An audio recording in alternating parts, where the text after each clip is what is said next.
કેન્દ્ર સરકાર દ્વારા ઝાલોદ તાલુકાના 14 ગામોમાં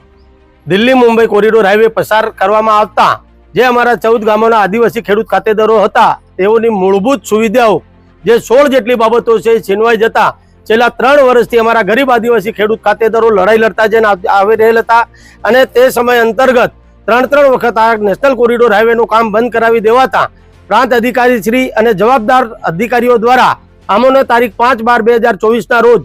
સમય મર્યાદા નક્કી કરી આટલા સમયની અંદર જે તે તમારી માંગણી છે સ્વીકારવામાં આવશે, પૂર્ણ કરી દેવામાં આવશે એવું અમને લેખિત બાહેંધરી આપવામાં આવી, પરંતુ 3 મહિના પૂરા થઈ જવા છતાં આજ દિન સુધી કોઈ પણ બાબતનું સર્વે કે કોઈ પણ માંગણી અમારી સંતોષવામાં ન આવતા આજ રોજ 14 ગામોના જે અમારા અસરગ્રસ્ત આગેવાન ખેડૂત ખાતેદારો છે તેઓની મિટિંગ વસ્તી ખાતે મળેલ હતી અને તેમાં નક્કી કરવામાં આવેલ છે કે આવતીકાલ તારીખ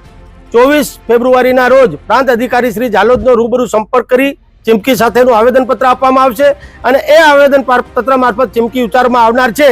કે અમને જે સમય મર્યાદા આપી એમાં આપ ખરા ઉતરેલ નથી, તો જો આટલા સમયની અંદર ફરીથી જો અમારી જે કામગીરી છે અમે જે સમય મર્યાદા નક્કી કરીશું એની અંદર જો પૂર્ણ કરવામાં નહીં આવશે તો આ નેશનલ હાઈવેનું કામ તદ્દન રીતે બંધ કરી દેવામાં આવશે અને સરકાર અમારી સામે જે તંત્રનો ઉપયોગ કરશે અને એમાં જે કોઈ અજુગતી ઘટના બનશે એ તમામ જવાબદારી શાસન અને પ્રશાસનની રહેશે.